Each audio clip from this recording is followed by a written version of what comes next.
세계에서 가장 중요한 석유 요충지가 전장이 되었습니다. 이란은 미국과 이스라엘의 공격 이후 사실상 호르무즈 해협을 봉쇄하여 전 세계 석유 수송을 위협하고 있습니다.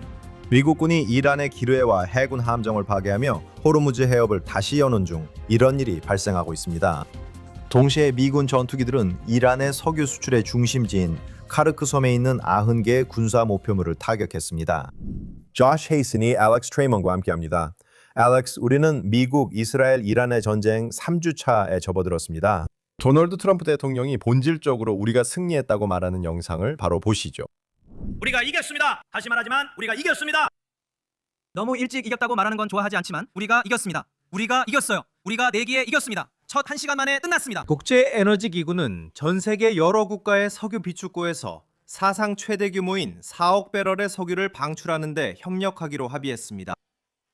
이로 인해 유가가 크게 하락할 것입니다. 우리는 미국과 전 세계의 위협을 끝내고 있습니다. 너무 일찍 떠나고 싶지 않죠? 그렇죠? 미드나잇 해머 작전 직후에 일을 끝내야 합니다. 예전엔 우린 그냥 떠났습니다. 한동안 끝날 거라 생각했습니다. 하지만 그들은 다시 시작했습니다. 그래서 우리가 끝내야 하죠, 맞죠? 우린 2년마다 돌아가고 싶지 않아요. 알렉스, 이건 정말 중요해요. 대통령도 우리가 최선을 다한다고 했고 우리는 더 이상 2년마다 돌아갈 수 없어요. 저도 맞다고 생각해요. 그리고 대통령이 알다시피 우리가 너무 일찍 말하고 싶지 않다고 했지만 미국 대통령이 무슨 말을 하는지 이해하는 게 정말 중요하다고 생각해요. 국방장관 텟 헤글세스가 무슨 말을 하는지, 이스라엘 총리와 이스라엘 국방장관이 무슨 말을 하는지, 즉 이란이 믿을 수 없는 타격을 받고 있다는 것을 이해하는 게 중요해요. 그리고 처음부터 트럼프 대통령이 16일 전 토요일 아침에 있었던 첫 번째 공격에 대해 처음으로 말했을 때 이스라엘이 알리 하메네이를 제거했다고 한 것이 맞았다고 생각해요. 그들은 이슬람 공화국인 이란 정권의 전체 지휘 구조의 최고위층을 제거했습니다. 그리고 맞아요. 이란은 이스라엘과 중동 전역의 목표물을 향해 탄도미사일을 발사하고 있지만 그냥 무차별적으로 미사일을 쏘고 있을 뿐입니다. 어디에 맞든 그냥 맞는 거죠. 어느 정도 피해를 주긴 합니다. 이란은 전략적 목표물에 1000회가 넘는 직접적인 타격을 입었습니다. 그리고 만약 누군가 이란이 이번 전쟁의 승자가 될 거라고 생각한다면 그건 그냥 선전선동에 휘둘리고 있는 겁니다, 조시. 알렉스, 전쟁부 장관 텟 헤글세스의 영상을 보여드리겠습니다. 정말 믿기 어려운 영상입니다. 보시죠. 위로 올려다보면 이란 혁명 수비대와 이란 정권은 항공기 옆면에서 오직 두 가지만 봅니다. 바로 성조기입니다. 그리고 다윗의 별입니다. 그 사악한 정권이 가장 두려워하는 악몽입니다. 자, 보셨죠, 알렉스? 이 점에 대해 말씀해 주시겠어요? 여기서 보시는 것처럼 이스라엘의 위상이 정말 높아지고 있다고 생각합니다. 알겠죠? 전 세계적으로 테러 위협에 맞서 싸울 의지가 있는 두 초강대국이 있는데 그 두 나라는 바로 미국과 이스라엘입니다. 이 두 나라는 나란히 협력하고 있습니다. 함께 비행하고 있고 각자의 역량에 따라 전략적으로 목표를 타격하고 있습니다. 저는 그 결과가 이를 증명한다고 생각합니다. 미국 전투기는 격추된 걸 봤지만 이스라엘 전투기는 본 적 없습니다. 이스라엘이 가장 강합니다. 가장 강하다고 말하고 싶지는 않습니다. 왜냐하면 수량과 장비 면에서 미국이 이스라엘보다 훨씬 더 강력하기 때문입니다. 비교가 되지 않을 정도입니다. 하지만 정밀함과 완벽함에 있어서는 이스라엘은 파일럿 측면에서 독보적인 위치에 있습니다. 그리고 그 위상은 점점 높아지고 있습니다. 이 두 강대국이 협력하면 막을 수 없습니다. 이란 이슬람 공화국 같은 불량 테러 정권이 헤즈볼라, 후티, 케타이브, 헤즈볼라, 하마스 등 그 어떤 테러 축과 함께 하더라도 미국과 이스라엘 국가를 상대로는 전혀 상대가 되지 않습니다. 전 세계가 그것을 보고 있습니다. 알렉스, 며칠 전 네타냐후 총리가 전쟁 후 처음으로 기자회견을 연 것으로 합니다. 그는 이스라엘과 미국 간의 전례 없는 수준의 공조에 대해 이야기했고 그 성과들에 대해서도 언급했습니다. 그는 하메네이, 핵 인프라, 미사일 포대, 발사대를 제거했고 이란에 있는 테러 정권의 본부를 겨냥했다고 말했습니다. 그리고 총리는 확신에 차서 이제는 더 이상 같은 이란이 아니라고 말했습니다. 그는 더 이상 중동과 이스라엘이 예전과 다르다고 했습니다. 저는 그 말이 매우 흥미로웠습니다. 총리는 멋져 보였습니다. 이번이 첫 공식 발언은 아니며 여러 차례 국가를 대상으로 발언했지만 기자들 질문을 받은 건 처음이었습니다. 그리고 기자들의 질문 중 일부는 이란 전쟁과는 전혀 관련이 없는 내용이기도 했습니다. 그 질문들은 대통령이 네타냐후에 대한 사면을 요구한 것과 관련된 내용이었고 또 다른 질문들도 있었습니다. 이에 대해 총리는 그 부분에 대해 길게 이야기했습니다. 알다시피 그는 미국 대통령이 원하는 말을 하고 마음대로 행동할 수 있다고 말했습니다. 하지만 저는 네타냐후가 정말 멋져 보였다고 생각했습니다. 그리고 놀라웠던 점은 제가 네타냐후라고 검색했다는 것입니다. 저는 그가 했던 기자회견을 보고 싶었습니다. 혹시 영어 번역본이 있는지 확인하고 싶었고 그걸 이슈에서 사용할 수 있을지도 모른다고 생각했습니다. 그리고 저는 네타냐후와 이란을 검색했는데 수없이 많은 결과가 네타냐후가 죽었다고 나오더군요. 그래요, 알겠습니다. 네타냐후가 죽었다는 영상이 계속해서 올라오더라고요. 일주일 전에는 네타냐후의 동생 이도도 죽었다고 했어요. 그런데 어떻게 됐을까요? 네타냐후 총리는 죽지 않았고 그의 동생 이도도 살아있습니다. 네, 총리는 정말 훌륭했어요. 지난 주말 기자들의 질문에도 직접 답변했죠. 누가 죽었냐고요? 알리 하메네이는 죽었습니다. 그리고 모지타바 하메네이, 즉 알리 하메네이의 아들도 죽었을 가능성이 큽니다. 그를 본 적이 없기 때문입니다. 그는 앵커가 읽어준 성명을 언론에 발표했는데 기본적으로 내가 최고 지도자로 임명된 줄도 몰랐어요. 병상에서 그 사실을 알게 됐어요. 라고 말했습니다. 그리고 질문은 왜 이란이 그렇게 하느냐입니다. 이는 정권이 건재함을 보여주고 싶기 때문입니다. 비록 모든 것이 눈앞에서 무너지고 있지만요. 여기서 약점도 보이고 강점도 보입니다. 당신은 허둥대는 약한 이란을 볼 수 있고 미국과 이스라엘이 많은 자신감과 훌륭한 방법론으로 협력하는 모습을 볼 수 있습니다. 그리고 두 나라 모두 군사작전을 축소하는 것이 아니라 오히려 강화하고 있다는 것도 볼 수 있습니다. 그들은 첫날부터 모든 것을 쏟아붓지는 않았습니다. 예를 들어 이란은 첫날에 가장 많은 탄도미사일을 발사했습니다. 지금은 하루에 약 30발의 탄도미사일이 발사되고 있습니다. 물론 이 의미를 과소평가하고 싶지 않습니다. 제 말은 그건 초기에 반드시 차단해야 할 위협입니다. 이란이 하루에 한 발의 탄도미사일도 발사할 힘을 가져선 안 됩니다. 하지만 위협에 대해 이야기할 때 이란이 이스라엘에 대해 가질 수 있고 할 수 있다고 여겨졌던 것들을 생각해보면 지금 이란은 하루에 30발을 발사하고 있습니다. 그건 이번 사태 이전뿐만 아니라 이전 사태들 이전에 그들이 할 수 있다고 평가됐던 것에 비하면 아주 작은 일부에 불과합니다. 지난 12일간 그들은 이스라엘에 500발의 탄도미사일을 발사한 것으로 보입니다. 하지만 우리는 Rising Lion 작전과 Midnight Hammer 작전 이전에도 그들이 이미 4월 24일과 10월 24일에 하루에 거의 100발을 발사했던 것을 본 적이 있습니다. 여기서는 그들이 몇 발만 발사하고 있습니다. 정권과 기반 시설이 붕괴했습니다. 이스라엘이 이란 석유 시설을 타격했던 것을 기억해 보세요. 종말 같은 장면이었죠. 이란 전역에 검은 연기가 퍼졌습니다. 이란 거리의 배수로를 따라 불길이 흘러내렸습니다. 정말 믿기지 않는 광경이었습니다. 제 말은 이스라엘이 하고 있는 일은 이 지역 전체를 위협했던 이 정권을 하나씩 해체하고 있다는 겁니다. 그리고 그걸 지켜보는 건 정말 놀라운 일입니다. 알렉스, 그 기자회견 일부도 그렇고 이게 이스라엘 국민 정신과 우리의 정체성을 잘 보여준다고 생각합니다. 네타냐후는 트럼프 대통령이 이스라엘만 구조 비행기가 반대로 운항된다. 다른 나라들은 전쟁 지역에서 도망치지만 이스라엘에선 모두 돌아오고 싶어 한다고 말했다고 전했습니다. 마리브 특파원이 있었고 그 신문은 네타냐후를 지지하지 않고 오히려 반대합니다. 네, 맞아요. 제가 순화해서 말했고 제가 여기 있다는 걸 인정한 셈이죠. 그의 이름은 아비 베나야후입니다. 그 특파원이 말하길 나는 정말로 쉽게 정부를 칭찬하는 사람이 아니지만 칭찬과 공로는 마땅히 받을 곳에 줘야 한다고 했습니다. 특히 교통부는 이러한 구조 비행을 조직해서 수천 명의 사람들을 전쟁 지역인 이스라엘로 다시 데려오고 있습니다. 저는 이전 작전에서 발이 묶여 이스라엘로 돌아오기 위해 최선을 다했던 경험이 있습니다. 저는 15일 만에 돌아왔지만 아직도 많은 이스라엘인들이 귀국을 위해 노력하고 있고 아직 돌아오지 못한 이들도 있습니다. 10만 명이 넘는 이스라엘인들이 있지만 나라가 공격을 받으면 대규모 탈출, 즉 사람들이 나라를 떠나려고 할 것이라고 상상할 수 있을 겁니다. 그리고 이스라엘에서는 정반대의 모습을 볼 수 있습니다. 이것이 바로 이스라엘의 회복력의 진정한 힘인데 사람들이 오히려 위험을 향해 달려간다는 점입니다. 사람들은 전쟁 중에 가족들과 함께 있으면서 그들을 지키고 나라를 지키고 싶어 합니다. 그리고 미리 레게브와 정부가 정말 훌륭한 일을 했고 LR도 여기서 많은 공을 인정받아야 한다고 생각합니다. 그리고 아르케아도 또 다른 항공사를 통해 타바, 이집트로 사람들을 데려왔고 많은 사람들이 타바를 통해 넘어왔습니다. 몇몇 항공편은 요르단 아카바로 가서 사람들이 그곳을 통해 들어왔습니다.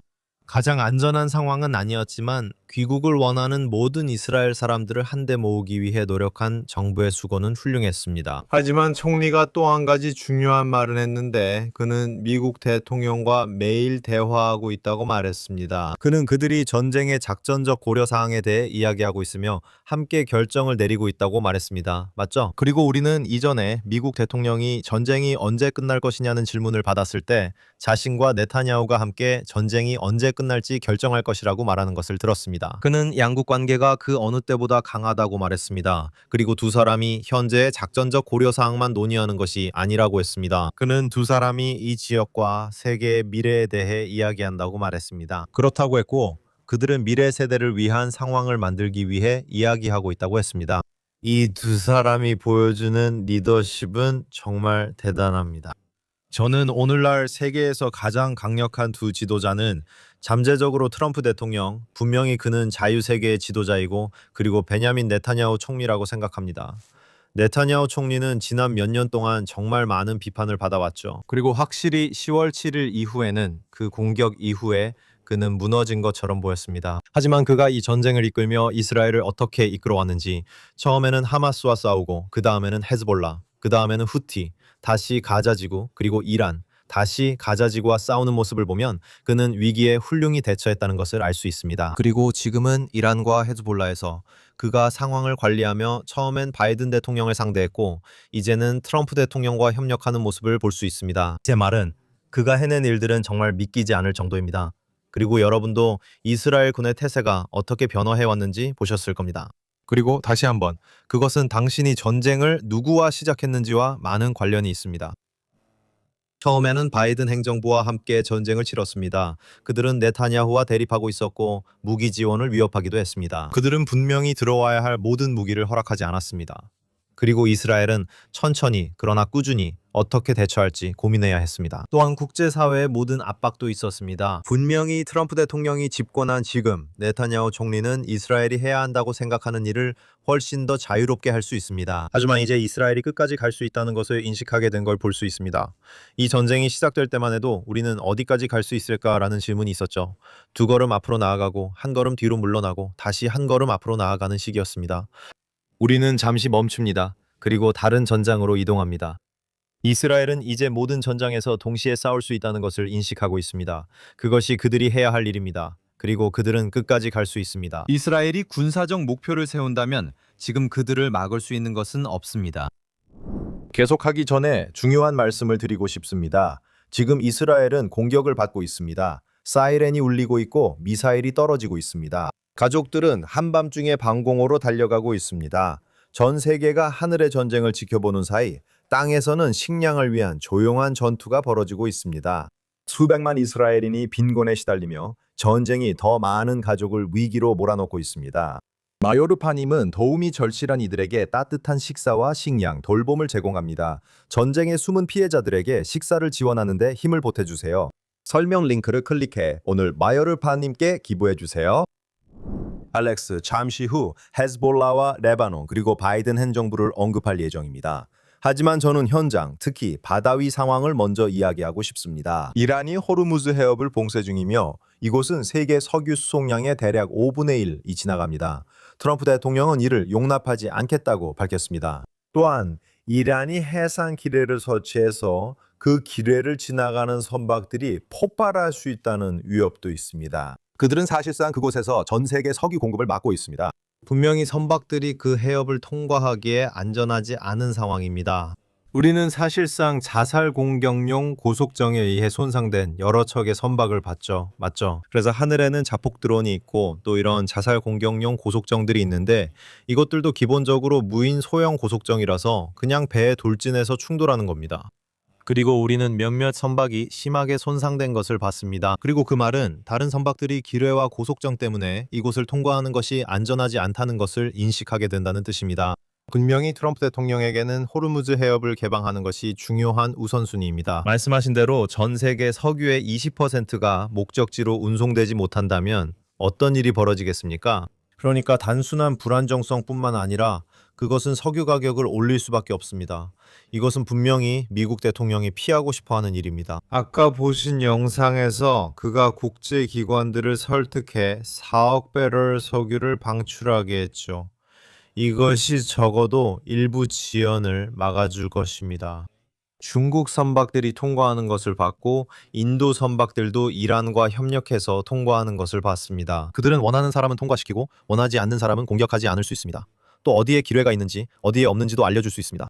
하지만 이제 미국 대통령이 우리는 이란의 석유 인프라를 파괴할 것이다 라고 말하는 것을 보셨죠? 그리고 아까 몇 분 전에 말씀드렸듯이 이스라엘이 이란의 석유 인프라를 폭격했을 때 미국이 이스라엘이 석유 인프라를 공격한 것에 대해 불만을 가졌다는 보도가 나왔습니다.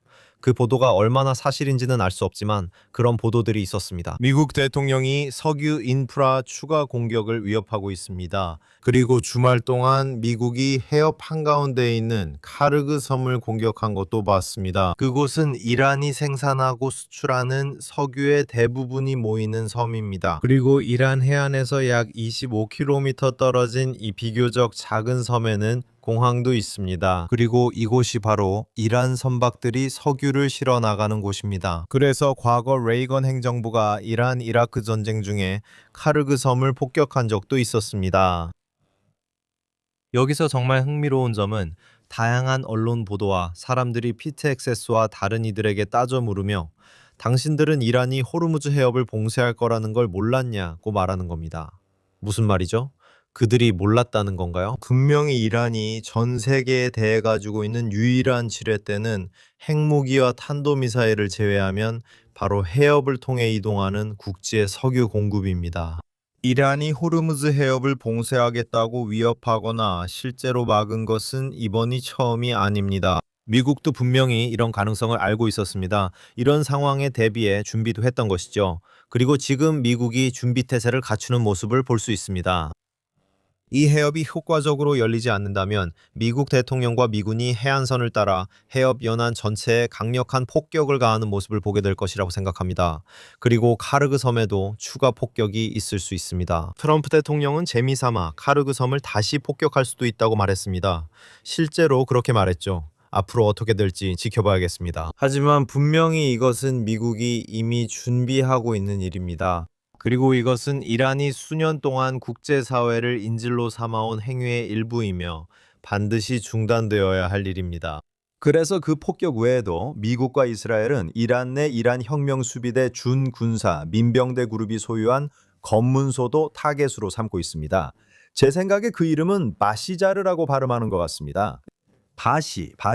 바시지 부대의 검문소들입니다. 그 의미에 대해 이야기해 봅시다. 이것은 정말 중요한데 한편으로는 이스라엘과 미국이 이란의 핵시설뿐만 아니라 탄도미사일 인프라를 폭격하기 위해 협력하고 있기 때문입니다. 하지만 궁극적으로 이 전쟁의 첫날 하메네이를 제거하는 선제 타격을 통해 적어도 이스라엘 정부가 공개적으로 말하고 있고 미국 역시 분명히 추진하고 있는 것은 이란의 정권 교체라는 점을 알 수 있습니다. 그렇다면 정권 교체를 막는 요인은 무엇일까요? 이란 국민들은 이를 원하고 우리는 수백만 명이 시위하는 것도 목격했습니다. 올해뿐 아니라 2008년 등 여러 시기에도 그런 모습을 봤습니다. 하지만 올해만 해도 일부 추산에 따르면 이미 3만 2천 명의 시위대가 있었고 대통령이 10만 명에 이를 수도 있다고 인정하는 것도 들었습니다.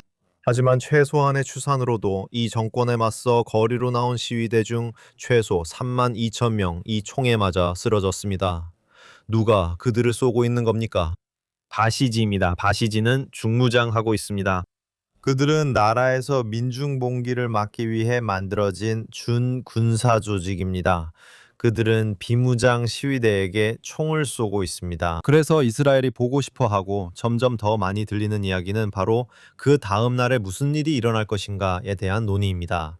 그리고 이란 국민들이 일어나서 정권을 되찾아야 한다는 것입니다. 그들을 막는 것은 바로 바시지입니다. 그리고 우리가 지금 처음으로 이스라엘이 미국과 함께 하는 것을 본 것은 실제로 이란 드론을 복제한 자폭 드론, 거의 매우 유사한 드론을 사용하고 첩보를 활용하는 것입니다. 그 드론들은 바시지가 사람들이 대규모로 거리로 나가는 것을 막기 위해 설치한 검문소를 공격하고 있습니다. 그리고 이제 우리는 바시지가 그들의 검문소를 터널 안으로 옮기는 것까지 목격했습니다. 우리는 이에 대한 영상도 봤습니다. 그들이 검문소를 터널 안으로 옮기는 영상인데 터널 안에서는 드론들이 그들을 공격하기가 더 어렵기 때문입니다. 하지만 베냐민 네타냐후 총리는 전쟁이 시작된 이후 여러 번 놀라움이 있을 것이라고 말해왔습니다. 저는 이 드론 공격이 바시지 부대에 대한 놀라움 중 하나라고 생각합니다. 더 많은 놀라움이 있는지 지켜봅시다. 하지만 분명히 필요한 것은 네타냐후 총리가 지원이 곧 도착할 것이라고 말했을 때, 그리고 대통령이 지원이 곧 도착할 것이라고 말했을 때 그것이 이란 국민들이 실제로 거리로 나와 바시지를 무력화할 수 있도록 도왔다는 점입니다. 그리고 말씀드리자면 심지어 밤사이에도 저는 이란에서 온 영상들을 봤습니다. 그리고 이 영상들의 실제 날짜를 확인하기가 어렵습니다. 왜냐하면 이 영상들은 몇 주 전에 32,000명이 거리에서 총에 맞아 쓰러졌던 그때의 영상일 수도 있기 때문입니다.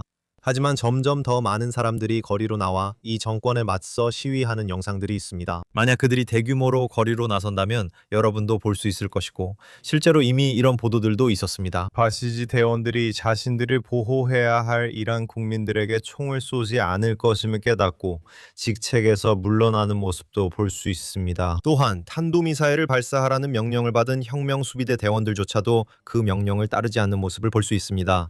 왜냐하면 그들이 발사를 준비하러 나가는 순간 하늘에서 제거당할 수 있다는 것을 알기 때문입니다. 결국 그들도 죽고 싶지 않은 겁니다. 실제로 어떤 사람들은 정말로 살고 싶어 합니다. 그래서 우리는 이스라엘이 현지에서 이란 국민들을 돕기 위한 여건을 조성하고 있다는 것을 보고 있습니다. 곧 도움이 올 것입니다. 오늘 아침 이스라엘 라디오에서 이란 국민들에 관한 믿기 힘든 인터뷰를 들었습니다.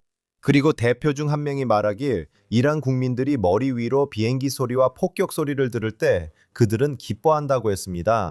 그리고 모든 것이 조용할 때가 바로 그들이 가장 걱정하는 순간이라고 했습니다. 그들은 이스라엘과 미국이 본격적으로 나서기 전에 작전이 조기 중단될까 걱정한다고 했습니다. 믿기지 않습니다. 전 세계 소셜미디어 이용자들이 이스라엘과 미국을 비판하고 있습니다. 당신들이 뭘 하고 있는지 보세요. 당신들은 이란을 폭격하고 있습니다. 불쌍한 사람들, 그렇지 않습니다. 그들은 헛소리만 합니다. 이란 국민들은 폭격을 환영하고 있습니다. 오랫동안 이란이 주도해온 대규모 허위 정보 캠페인을 볼 수 있습니다. 제 말은 그들이 그 중심에 있다는 겁니다. 카타르도 그 중심에 있습니다. 참고로 카타르와 이란이 공모했는지에 대한 의문도 있습니다. 우리는 카타르가 그런 행동을 하는 것을 봤습니다. 그들은 액화 천연가스 생산을 중단했죠.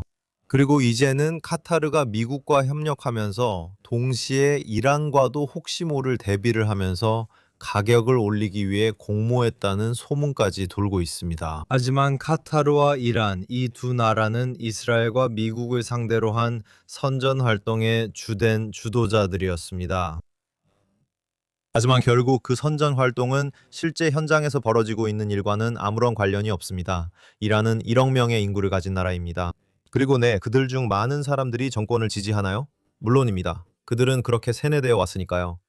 하지만 이 나라의 대다수는 이 정권이 계속 존재하는 것을 원하지 않습니다. 레바논의 대다수 사람들이 헤즈볼라를 원하지 않는 것과 똑같은 이치입니다. 이들은 나라를 장악한 테러 조직들입니다. 그리고 저는 이스라엘과 미국이 이 끔찍하고 인지를 잡는 테러 조직들을 제거하기 위해 이 지역 전체와 인류를 대표해서 엄청난 일을 해내고 있다고 생각합니다. 사람들에게 경제적으로 발전할 수 있는 삶을 살 기회를 주기 위해서입니다. 알겠습니다. 이 정권이 이란에 무슨 짓을 했는지 보세요.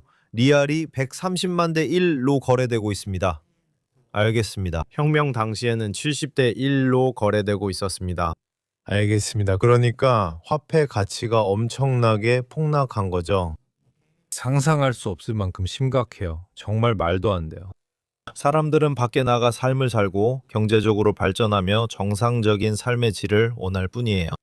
이란 혁명 수비대 이 모두가 이 하나의 테러 네트워크의 일부로 이들은 중동 전체, 심지어 어느 정도는 전 세계를 인질로 잡고 있는 셈입니다. 알렉스, 당신이 허위 정보에 대해 언급했는데 여기 또 다른 문제도 있습니다. 로이터와 여러 매체에서 이스라엘이 심각한 미사일 요격기 부족에 직면해 있다는 잠재적인 허위 정보를 보도했습니다. 특히 에로우를 언급했죠. 오늘 운전 중 미사일 경보가 울렸어요. 다행히 제가 있던 곳은 아니었어요. 저는 대피소로 가지 않아도 됐지만 헤브론 남쪽에서 최신 이란 미사일을 요격하는 시스템이 작동하면서 큰 폭발음이 들렸어요. 분명히 우리 모두 그런 일이 없기를 바라지만 이스라엘이 심각한 부족 사태에 직면해 있다는 이 잠재적인 허위 정보에 대해 이야기해보죠. 맞아요. 이런 보도들은 이스라엘 국민들을 겁주기 위한 목적으로 국민들이 잠재적으로 들고 일어나게 하려는 의도가 있는 거죠. 정부에 맞서 전쟁을 멈추려는 겁니다. 첫째, 이건 완전히 잘못된 정보입니다. 이스라엘이 이 전쟁을 시작할 때 이란이 이스라엘을 향해 탄도미사일을 발사할 거라고 예상하지 못했다고 생각합니까? 이스라엘이 이란이 미사일을 발사하지 못하도록 이란 내 모든 탄도미사일 인프라를 폭격하는데 얼마나 걸릴지에 대한 일정표가 없었다고 생각합니까? 이 모든 시나리오는 이미 이스라엘 방위군이 고려했습니다.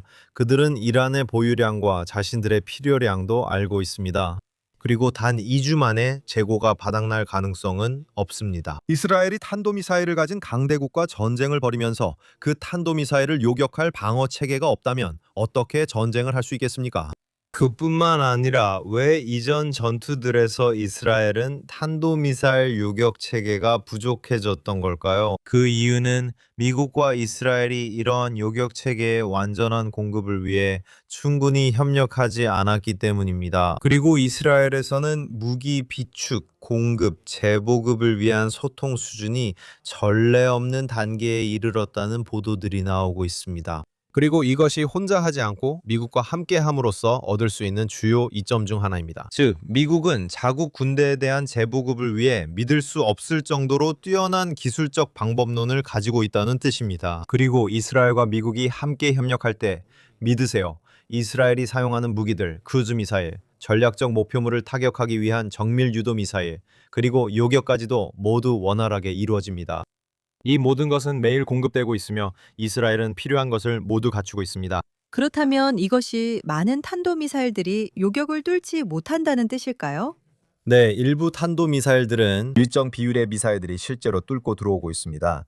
북쪽에 있는 베두인 마을 자르지르가 공격을 받았다는 점을 언급하겠습니다. 몇 명이 다쳤는지가 중요한 것 같습니다. 약 32명이 부상을 입은 것으로 보고되었고 그중 대부분은 경상으로 간주됩니다. 경상이라는 것은 파편이 얼굴을 맞출 수도 있고 눈을 찌를 수도 있으며 누군가를 실명하게 만들 수도 있다는 뜻입니다. 그러니까 경상이라는 게 이런 걸 의미할 수 있습니다. 매우 심각할 수 있습니다. 그 공격으로 한 명이 중상을 입었고 이런 공격이 여러 번 아랍 마을을 강타하는 것을 목격했습니다. 그래서 이런 우차별적인 폭격을 보게 됩니다. 집속탄을 사용해서 말이죠. 집속탄으로. 집속탄의 전체 목적은 민간인들에게 공포를 퍼뜨리는 것입니다. 왜냐하면 이 무기는 목표를 정확히 겨냥하지 않으니까요. 맞죠? 이 무기는 특정 지역을 목표로 하고 그 후 탄도미사일이 20개 정도의 소각으로 분리되어 둘레가 8에서 10km, 즉 몇 마일에 달하는 넓은 지역에 퍼집니다. 알겠죠? 그러니까 이 무기들이 어디에 떨어지든 그냥 떨어지는 거고 어떤 피해를 주든 그대로 피해가 발생하는 겁니다. 여기서 보시다시피 이란은 집속탄 같은 무기로 민간인 밀집 지역을 겨냥하고 있는데 이런 무기들은 요격을 피할 수 있습니다. 왜냐하면 말씀드린 것처럼 탄도미사일이 공중에서 분리되기 때문이죠. 그리고 한 발의 미사일만 요격하면 되는 게 아니라 갑자기 20발을 요격해야 하고 그 20발의 궤적도 알 수 없게 됩니다. 그래서 이런 것들이 자주 떨어지고 맞는 모습을 볼 수 있습니다.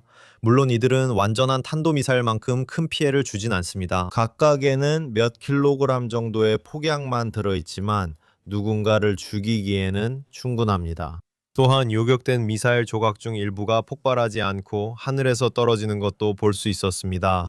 무겁고 금속으로 된 것들이 있습니다.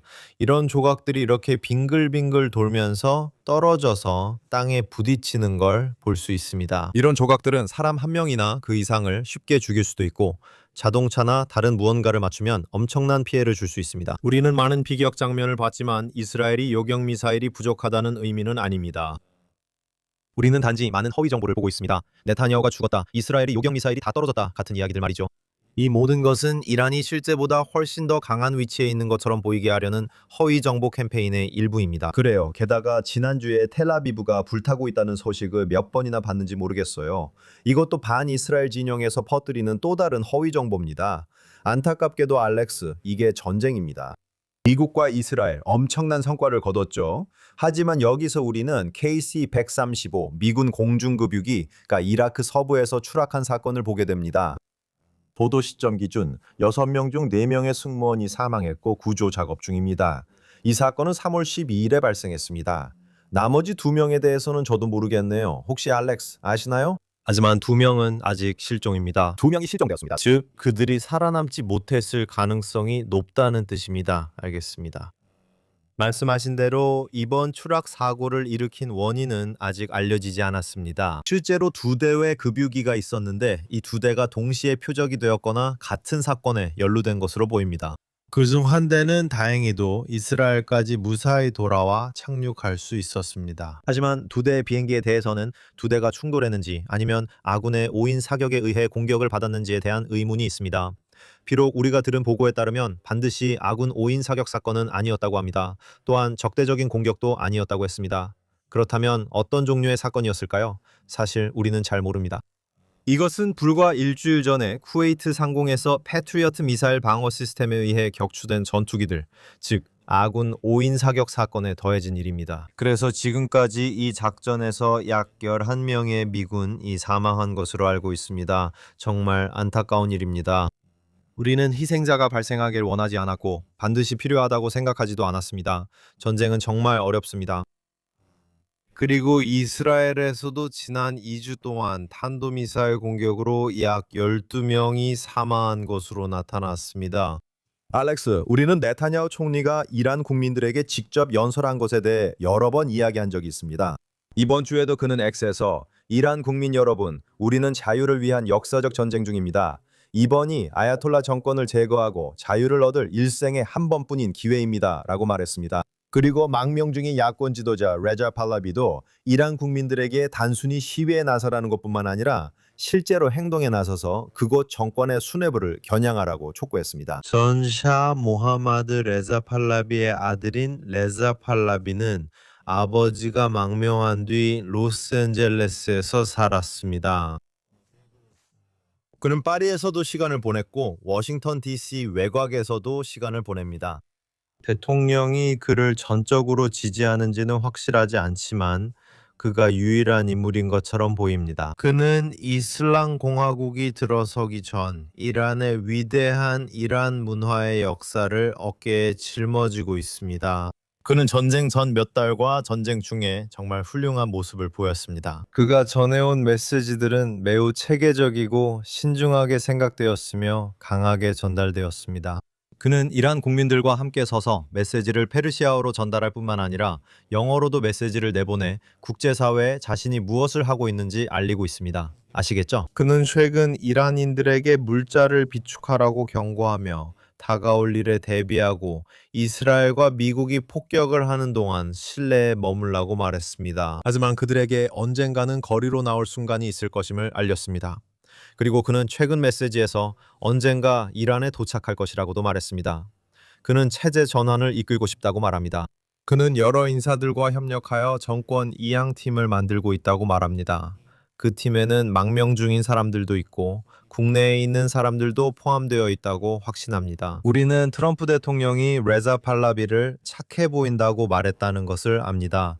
사실 그렇게 말하는 건 좋은 표현이 아니며 강하다고 할 수도 있었죠. 그게 제가 대통령께 바라는 말입니다. 하지만 대통령은 국내에 사람들이 있길 더 선호한다고 합니다. 그리고 레자 팔라비가 말하는 것은 자신이 이란의 군주가 되기 위해 들어오는 것이 아니라는 것입니다. 저는 과도기적 인물이 되어 다른 형태의 통치 체제로의 전환을 이끌고 싶다는 것입니다. 그리고 그는 이란 내부에서 어떤 형태로든 전환을 관리할 수 있는 사람들과 협력하고 있는 것처럼 보입니다. 그래서 레자 팔라비, 네타냐후 총리, 트럼프 대통령, 피트 엑세스 모두 제가 보기에는 정말 훌륭합니다. 그들이 말하는 방식, 메시지 전달, 그리고 중요한 리더십을 보여주는 점에서요. 알렉스, 속보가 있습니다. 믿기지 않겠지만 이번 주에 유엔 안전보장이사회가 실제로 이란이 탄도미사일을 발사한 것에 대해 규탄했습니다. 하지만 너무 흥분하기 전에 그들은 이 성명에서 이스라엘이라는 단어를 빼놓았습니다. 그들은 이란이 걸프 국가들의 미사일을 쏜 건 비난했지만 이스라엘을 향한 발사엔 침묵했습니다. 그러니 너무 기뻐하지 맙시다. 유엔에서는 사실상 아무것도 달라진 게 없습니다. 글쎄요, 저는 뭔가 극적으로 달라진 게 있다고 생각합니다. 아랍연맹 같은 나라들이 이제 주도권을 쥐고 있다는 점입니다. 유엔에서 투표를 실제로 좌우하는 아랍 국가들의 블록이 있습니다. 그리고 이 분쟁에서 그들 모두가 이란 편을 들 것이라고 예상했을 겁니다. 하지만 이란은 제가 꼭 이해하지 못하는 전략적 결정 때문인지 그냥 다소 무차별적으로 일부는 군사시설을 겨냥해서 공격을 해왔습니다. 그리고 그들은 바그다드에 있는 미국 대사관 옥상에 있는 레이더 시스템을 타격하기도 했습니다. 몇몇 군사시설을 공격했지만 호텔 같은 곳도 공격했습니다. 그들은 두바이의 금융센터 일부도 공격한 것으로 알고 있습니다. 그냥 아랍 세계 전역을 공격하고 있습니다. 지금까지 12개국을 타격했습니다. 아랍 연맹이 이란을 등을 돌리고 있습니다. 알겠습니다. 그리고 실제로 이란을 제거하고 더 이상 그 지역을 위협할 수 없도록 하는 역할을 하는 건 누구입니까? 바로 이스라엘과 미국입니다. 그래서 그들이 결의안에서 이스라엘과 미국을 제외하고 있다는 것을 알 수 있습니다. 이것은 실제로 큰 변화의 가능성이 있습니다. 그리고 지금 이 지역의 다른 나라들에게 실제로 기회가 생기고 있다는 것을 볼 수 있습니다. 그걸 정상화라고 해야 할지는 모르겠지만요. 아랍에미레이트와 바레인이 이스라엘과 관계를 맺은 것처럼요. 하지만 이스라엘과 연합하거나 협력하고 이스라엘을 더 인정하게 됩니다. 이스라엘이 적들과 싸우고 있기 때문이죠. 네, 이스라엘이 자기 역할을 하고 있습니다. 그리고 지금은 아랍에미리트 같은 나라들이 미국, 이스라엘과 함께 이란을 상대로 공격 작전에 실제로 참여하는 모습도 볼 수 있습니다. 그리고 이게 저를 다시 생각나게 하네요. 저는 총리의 의회 연설을 취재했었습니다. 아마 2024년 7월이었던 것 같아요. 그리고 그는 실제로 이 지역의 아랍 국가들이 이스라엘과 함께 조직적인 블록을 만들어 이 지역의 공통된 위협에 맞서기 위한 나토식 군사동맹을 만들자고 촉구했습니다. 그리고 실제로 네타냐후의 리더십과 그가 그때 요구했던 것들이 갑자기 현실이 되고 있는 모습을 보고 있습니다. 그가 주장한 것이 현실이 된 것입니다. 그리고 저는 그것이 부분적으로는 그가 그때 그런 말들을 했기 때문이라고 생각합니다. 그는 중동 전역의 지도자들과 비밀리에 대화를 나눴기 때문이기도 하죠. 하지만 이제는 실제로 그런 모습이 보이고 있습니다. 총리가 지역 군사동맹의 일부가 될 수 있다고 생각했던 이 국가들은 더 이상 유엔에서 이스라엘을 비난하지 않고 일부 국가는 심지어 이스라엘과 미국과 거의 나란히 이란에 대한 공격 작전에 참여하고 있습니다. 당신의 긍정적인 시각이 좋네요. 앞으로 지켜보죠. 이제 레바논과 헤즈볼라로 넘어가겠습니다. 바로 지금 이 순간 헤즈볼라가 보낸 자폭 드론이 북부 이스라엘을 공격하고 있다는 정보를 받고 있습니다.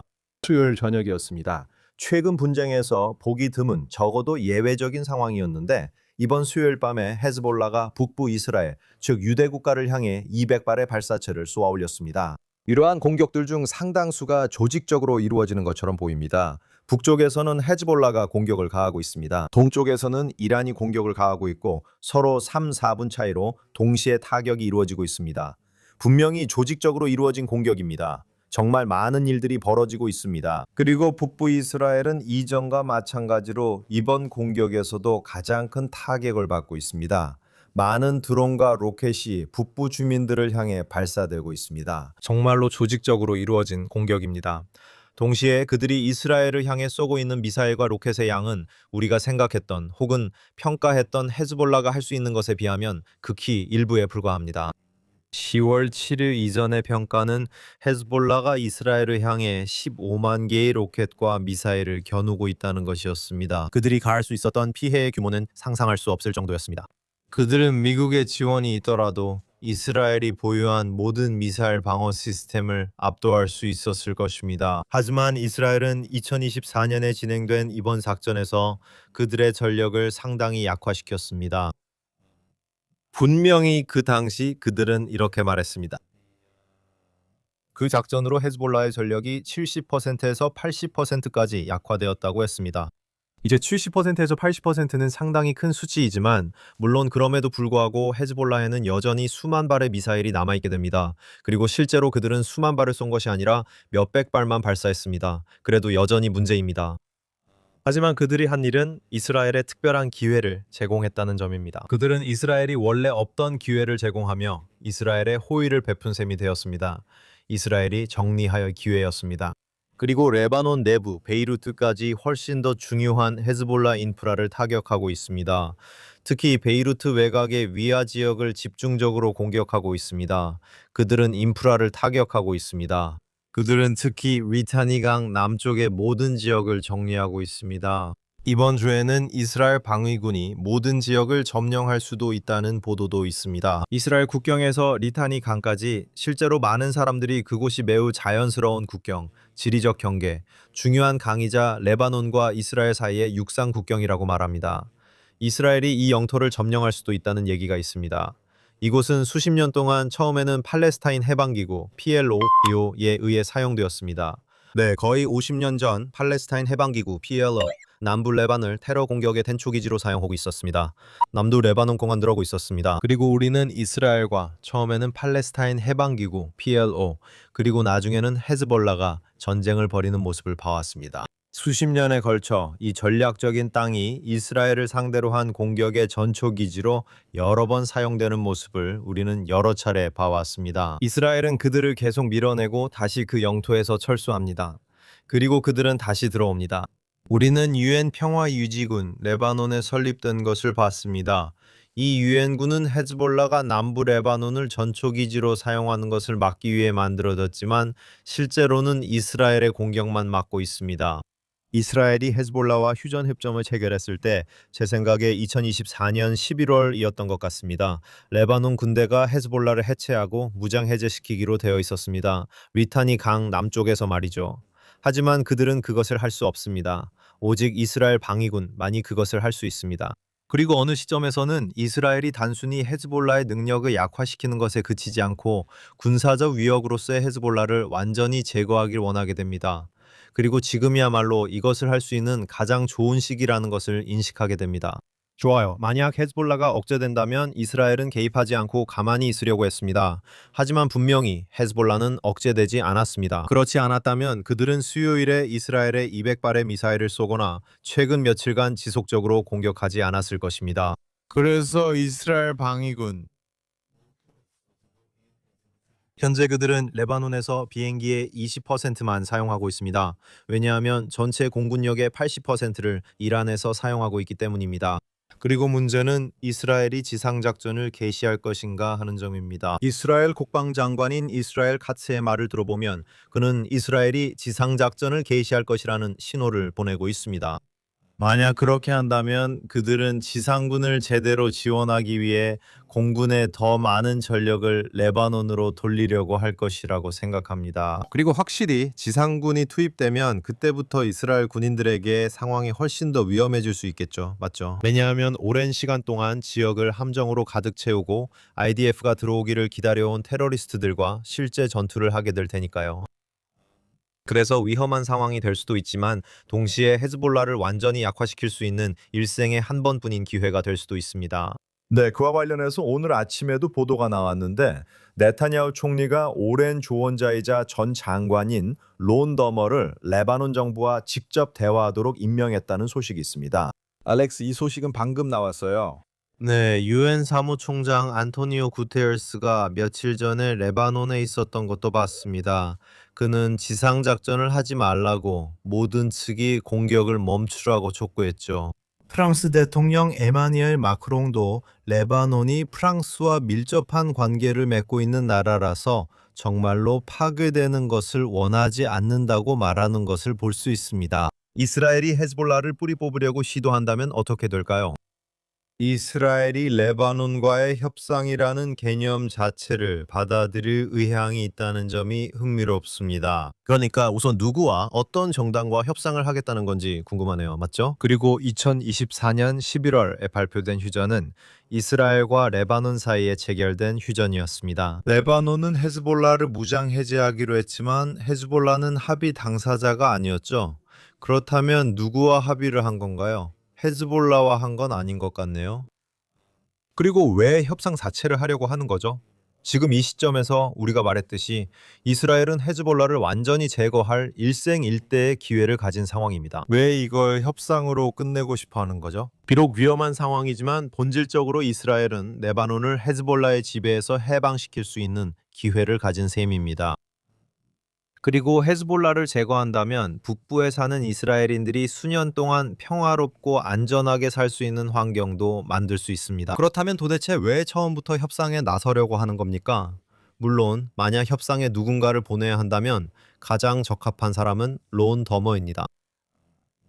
그는 가장 유능한 이스라엘 외교관입니다. 그는 네타냐후 총리가 가장 신뢰하는 참모입니다. 그리고 최근까지 전략문제부 장관이었습니다.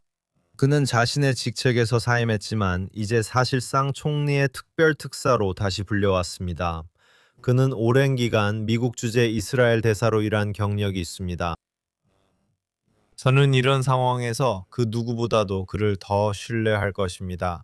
이제 사람들은 레바논이 공식적으로 이스라엘 국가를 인정하는 협상 가능성에 대해 이야기하고 있습니다. 그건 정말 좋은 일입니다. 그리고 레바논과의 정상화가 이루어져야 합니다. 시리아와도 정상화가 이루어져야 하고 이 전쟁이 끝나면 이란과도 정상화가 이루어져야 합니다. 하지만 헤즈볼라가 여전히 그 나라 안에서 활동한다면 레바논 정부가 이스라엘 정부와 관계를 정상화하더라도 그것이 헤즈볼라가 그 합의에 동참한다는 의미는 아닙니다. 그리고 그것은 레바논과 레바논 군대가 헤즈볼라가 앞으로 몇 달이 아니더라도 앞으로 몇 년 안에 또다시 공격을 시작하는 것을 막을 힘과 능력이 있다는 의미도 아닙니다. 그래서 제 생각에는 그 개념 자체는 좋은 개념이지만 협상과 정상화, 합의에 도달할 가능성이 더 높을 것 같습니다. 그것은 모든 당사자가 이스라엘과 미국이 먼저 들어가서 힘든 일을 처리하고 헤즈볼라를 완전히 제거할 수 있다는 데 동의한다면 의미가 있습니다. 그리고 저는 위타니 강까지 그 모든 영토를 차지하는 것도 제안하고 싶습니다. 왜냐하면 여러 번 증명되었기 때문입니다. 레바논은 테러 조직을 막을 수 없습니다. UN 평화유지군도 테러 조직을 막을 수 없습니다. 리타니 강은 자연스러운 국경입니다. 그리고 아시다시피 이스라엘이 지금 가자 지구의 50%를 통제하는 것과 같은 방식으로 이스라엘 국방장관 이스라엘 카츠가 이스라엘이 가자 지구에서 했던 것과 똑같은 일을 남부 레바논에서도 할 것이며 잠재적으로 영토를 점령할 수도 있다고 말하는 것을 들으셨을 겁니다. 그래서 지난 며칠 동안 여러 관계자들이 의견을 내는 것을 들으셨을 텐데 그 중에는 재무장관 베잘렐 스모트리치도 포함되어 있습니다. 그는 헤즈볼라가 완전히 소탕되어야 한다고 말했습니다. 그는 지금까지의 일들을 바탕으로 전쟁을 평가했습니다. 그는 또한 2024년 헤즈볼라 휴전이 바이든 행정부의 위협, 즉 이스라엘에 대한 무기 금수 조치가 있을 것이라는 경고 때문이었다고 지적했습니다. 그리고 그것이 현재 우리의 상황입니다. 네, 그는 또한 이스라엘이 UN 안전보장이사회 결의안으로 인해 상황이 훨씬 더 어려워질 것을 두려워했고 바이든 행정부가 사실상 이스라엘에게 휴전을 강요하고 있다고 말했습니다. 그래서 저는 이스라엘이 헤즈볼라를 지금까지 약화시키는데 정말 대단한 역할을 했다고 생각합니다. 하지만 그 당시 이스라엘이 휴전 협정에 서명하라는 엄청난 압박을 받았다는 것을 알 수 있습니다. 스모트리치도 다른 제약과 자원 제약에 대해 이야기했습니다. 그리고 이는 추가 무기 금수 조치의 위협뿐만 아니라 무기와 보급품 그리고 아마도 미사일 방어 체계의 공급 지연에 대해서도 이야기하는 것입니다. 이스라엘은 그 당시에 장기전을 유지하는 데 필요한 것을 반드시 가지고 있던 것은 아니었고 또한 이스라엘이 전장을 전환해야 하는 상황에 있었기 때문이기도 했습니다. 이스라엘은 가자 지구와 레바논을 동시에 상대하고 싶지 않았기 때문입니다. 자원 분산 측면에서 보면 인적 자원, 전차, 기타 고려 사항들, 공군력, 무기 등이 있습니다. 그래서 이스라엘은 먼저 가자 지구를 상대하면서 헤즈볼라를 저강도로 유지하려는 일종의 줄타기를 하고 있었습니다. 그러다가 어느 시점에 헤즈볼라가 점점 더 많은 공격을 가했고 이스라엘은 가자 지구에서 성과를 거두었습니다. 그래서 이스라엘은 가자 지구를 저강도로 유지하고 그 다음에는 레바논에 전력을 집중하게 됩니다. 하지만 그때 다시 한번 조 바이든 행정부가 이스라엘에게 멈추라고 강하게 압박하는 모습을 볼 수 있었습니다. 또 다른 제약은 이스라엘이 가자지구 인질을 구출하고 싶어 했다는 점이었습니다. 그래서 그들은 다시 가자 지구로 들어가서 헤즈볼라와 국제사회에 압박을 가해 인질들을 구출하고 싶어 했습니다. 그리고 조 바이든 행정부도 인질 구출을 시도했습니다. 그들도 그 일에 관여했지만 문제는 잘못된 쪽에 압박을 가하고 있었다는 점이었습니다. 미국이 이스라엘에게 레바논에서의 전투를 중단하라고 압박하고 유엔 안전보장 이사회 결의안과 무기 금수 조치를 위협하면서 이스라엘에 압박을 가하는 것을 보면 그것은 헤즈볼라를 더 힘있게 만들 뿐입니다. 그것은 하마스를 더 힘있게 만들 뿐입니다. 그들은 오히려 더 강하게 버티려고 합니다. 그것이 그들이 인질을 포기하게 하진 않습니다. 도널드 트럼프 대통령은 바이든 행정부와 달리 중요한 행동을 했습니다. 첫째, 그는 압박의 방향을 바꿨습니다. 그는 이 전쟁에서 하마스와 헤즈볼라를 지원하던 모든 주변 국가들에게 그 지원을 철회하고 실제로 하마스와 헤즈볼라에 압박을 가하라고 압력을 넣었습니다.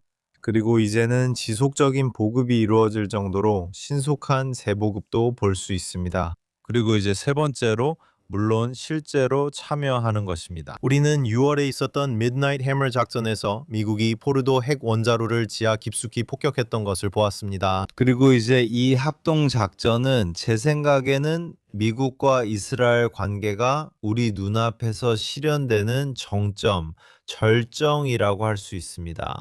이 두 사람은 팻 헥세스가 처음에 말했던 것처럼 우리가 그 인용문을 어디에 넣었는지 알죠? 이란은 미국의 적이자 이스라엘의 적이며 이스라엘과 미국의 죽음을 외쳐온 나라입니다. 그들이 하늘을 올려다볼 때 그들은 성조기와 다윗의 별이 함께 있는 것만을 보고 있습니다.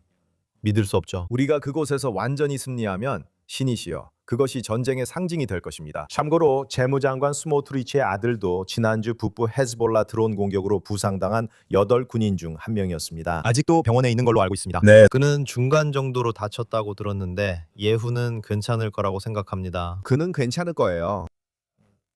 우리는 머리 위에서 폭발음이 들렸어요. 머리 위에 폭발음이 들려요. 제 휴대폰은 꺼져 있고 당신 휴대폰은 모르겠어요. 이게 우리의 현실이에요. 다른 이슈로 넘어가 보겠습니다. 오랫동안 뉴스에 나왔던 문제인데요. 주말 동안 군 법무관이 스텟 헤이만 사건에 대한 기소를 철회한다고 발표했습니다. 이는 IDF에 따르면 그렇다고 합니다. 기억하신다면 2025년 2월 5명의 IDF 예비군이 기소되었습니다. 이들은 제100부대이라는 부대에서 복무했으며 이 부대는 누쿠바 하마스 테러리스트와 고위험 보안 수감자들을 담당하는 군사경찰 부대입니다. 그리고 이들은 7월에 남부 이스라엘의 스텟 헤이만 군사 구금 시설에서 가자지구 출신 구금자에 대한 학대 혐의로 관련된 사건에서 구금되었습니다. 그래서 사건은 종결되었고 모든 혐의가 취하되었습니다. 이 사건을 다시 돌아보면 이건 매우 중요한 사건이었습니다. 스텟 헤이만은 설치된 군사 교도소였고 가자지구와 매우 가까운 곳에 위치해 있습니다. 그리고 10월 7일 이스라엘에서 많은 테러리스트들이 사살되었습니다. 많은 사람들이 체포되었습니다. 그리고 전쟁이 시작된 초기 몇 주와 몇 달 동안 많은 사람들이 체포되어 스텟 헤이만에 설치된 임시 교도소로 이송되었습니다. 그리고 한 영상이 돌았는데 그 영상에는 이스라엘 군인들이 포로를 때리는 것처럼 보였습니다. 영상에서 모든 상황을 볼 수는 없었지만 이스라엘 군인들이 포로를 때리는 장면이 일부 보였습니다. 그리고 다시 말하지만 이들은 테러리스트입니다. 알겠죠? 그래서 감옥에 있는 테러리스트였고 이스라엘 군인들이 보였습니다. 그들이 무엇을 하고 있는지는 알 수 없었습니다. 하지만 제기된 의혹은 군인들이 그 포로를 성폭행하고 있다는 것이었습니다. 알겠죠? 이제 과거에 저는 실제로 사람들이 이스라엘 방위군이 팔레스타인 여성들을 강간하지 않기 때문에 인종차별적인 군대라고 주장하는 보도를 본 적이 있습니다. 그러니까 이게 얼마나 터무니없는지 알겠죠? 이제는 이스라엘 군인들이 스텟 헤이만에서 남성 포로를 성폭행하는 모습을 보게 될 거라는 겁니다. 그래서 그들은 또 어쩌면 그게 강간이 아니었을 수도 있다고 말했습니다. 어쩌면 그들이 무기를 이 포로에게 찔러 넣는 식으로 소돔 행위를 한 것일 수도 있다고 했습니다.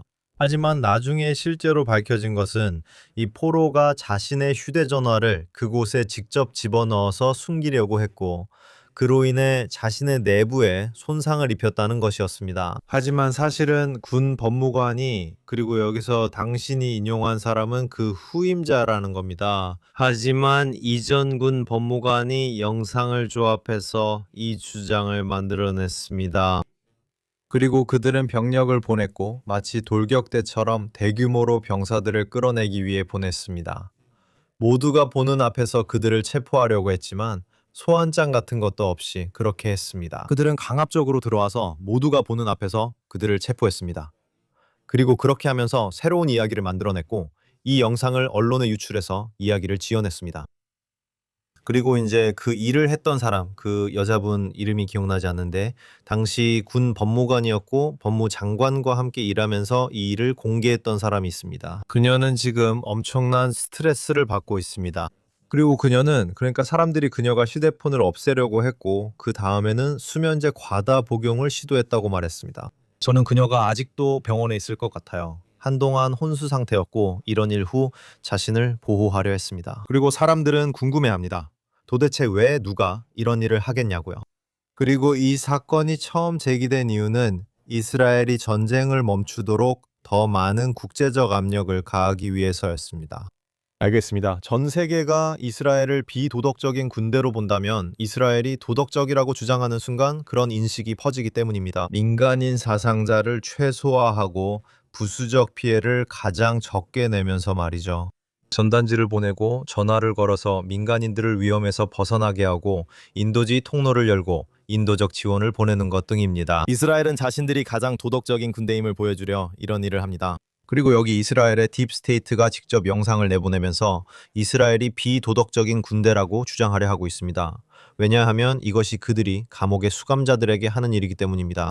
그리고 그것이 완전히 거짓 이야기로 드러났습니다. 이제 그 혐의들은 모두 취하되었습니다. 하지만 놀라운 점은 이 혐의들이 취하된다는 사실을 언제 발표했느냐는 것입니다. 이란과의 전쟁이 시작되고 며칠 만에 말이죠. 이 이야기가 어쩔 수 없이 신문의 하단으로 밀려나야 할 때 이 이야기를 대대적으로 보도했던 모든 좌파 언론들이 말이죠.